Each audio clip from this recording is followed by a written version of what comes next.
Well, why don't you start by just telling me a little bit about your story and how your family came to be? I mean, we came and asked what are the needs, and they said foster care was a big one. And that's always been something that we've always wanted to do, was to have kids. And so we went to the foster care system, and I went for more of the service perspective, and Beth went for more of the I want to be a mommy perspective, because raising kids is something that's always been important to Beth. Mm-hmm. I think it's something we can handle. I think it's something we would enjoy doing. You know, it's something, like he said, it's a good service, but then, you know, that nurturing need and just wanting to do something important to us, something that, you know, could help, hopefully have a good effect on people. And for me, it started as a service, but it's gone to a lot more than that, obviously. Once you take kids in your home and you start caring for them and watching over them and raising them, then they become yours, whether you want them to or not, and you start loving them, and you can try and build up little barriers, but those little ones are they're gonna jump into your heart, and there's nothing you can really do about it. Nope. Mm-hmm. And once you fall in love, then you're really committed. You want to do the best you can for them and give them the best future you can give them. Yeah. So you started with the boys. Did they both come into your home at the same time? Yep. Okay. So we got licensed in April, at the very end of April of 2012, and they brought the boys in. The very first thing they did was they started running around this couch that we had in circles and jumping off the couch, and they did that literally for hours. And it was like, oh my goodness. Yeah. What did we get ourselves into?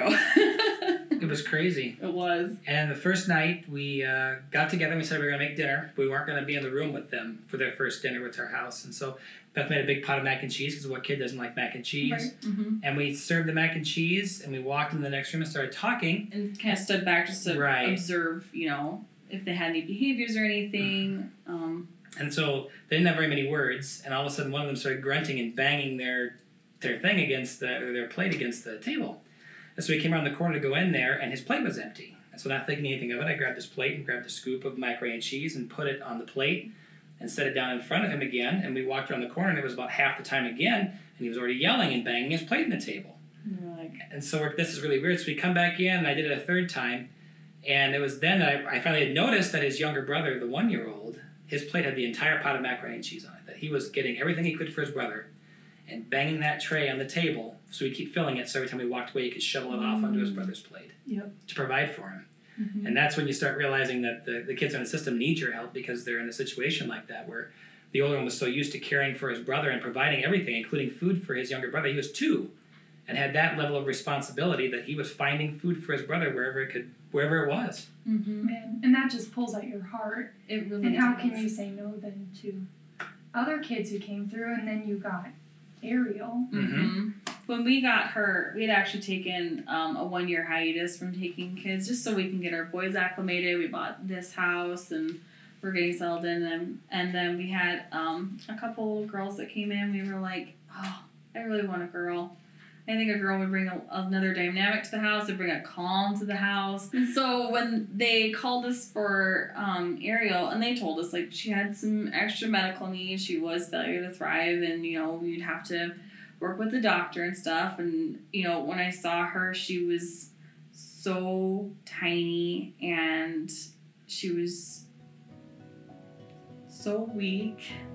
And when she fell that night, trying to stand up, and she couldn't get herself up, I was like, how can you say no? And in that moment, she became mine, because I just wanted to help her and take care of her and protect her and do everything that we could to give her the life that she deserved to have, and to give her every opportunity that she deserved to have. She's such a sweet and smart little girl. And so that next day, she and we sat and we just cuddled, because that's all she really wanted. She just wanted to curl up in my lap. And I was like, that moment was like, just that moment of, you know, that I just need love, and just to be able to give that moment to her, like, just like, I'm your mom, and I will take care of you, and I will give you whatever it is that you need. And in that moment, that's what she needed. That really is what nailed it in the coffin for me. It's just like, I don't care what we have to do for her. it doesn't matter. It just doesn't matter. And every placement's been that way. Every kid you fall in love with, no matter what you try to do, and you try to be a tough guy or whatever, but you always end up falling in love with them no matter what you do. Mm-hmm. You're just helpless against it because you take care of them and you care about them, and most of that's all these kids want. They want somebody to care for them. And, we all know that family is much more than just what's in the bloodstream, but tell me a little bit about what it was like when you were able to legally adopt these kids into your family to be yours forever. Relief. Amazing.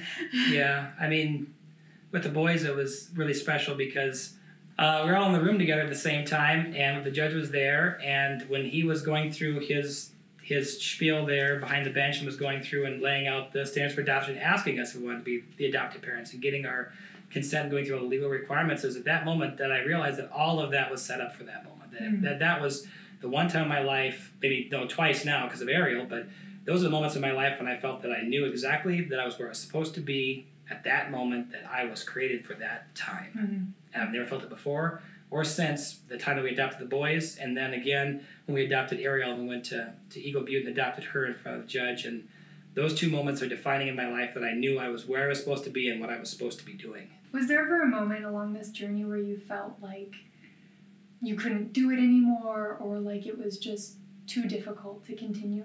Mm-hmm. Absolutely. When we were getting towards the end with the boys, I actually remember this. I was laying in bed and I was just crying because,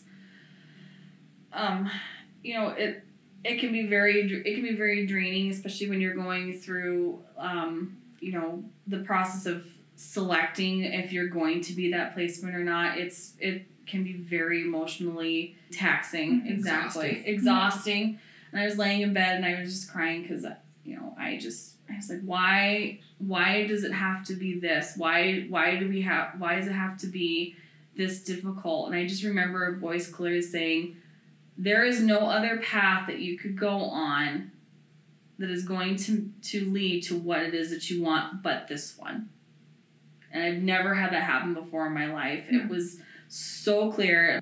God knows much better than we do about what it is that, is going to be good for us. And so just knowing that was the affirmation that I needed, that it's hard and it was worth the struggle in the end. In that moment, it was very difficult, but on this side of it now, it was very much worth it. Very much so. What would be the key piece of advice that you would give to any families who are interested in fostering or foster adoption? What would that be? I just say there are a lot of kids out there that need love. If you've got the capacity to do it, you should do it. That it's your duty as a society to take care of these little ones that can't take care of themselves. And you should go out there and you should seek this and you should be brave. That's the biggest thing, is being brave, because we had no idea about raising kids. I mean, no clue in the world. I don't think any parent really knows, but we really didn't know, I feel like. I mean, we had no reference. We had nieces and nephews and we thought that was raising kids, and it's not. But, everybody helps to raise their nieces and nephews, that is the great challenge, is doing this. And you have to be brave to do it. And you have to push aside your misgivings and everything about it and go and do right in the world. I would have to say there's a lot of misconceptions from what we've heard from people that, you have to take long-term placements, that you have to take, teenagers. For us, that wasn't something that we were ready for when we got into foster care. And social services has been wonderful in terms of, this is what we're comfortable with, and they've been great and with the placements of knowing, what we are comfortable with and working with us, so that, each placement is a good fit for our family, but then it's also good for that placement too. If you could summarize this process in one word, what would it be? Beautiful. The most beautiful, amazing thing. It has been so life-changing. It has been so amazing. I could not imagine not being a foster parent after everything we've experienced and finding our children and being able to find our home with them. It's incredible.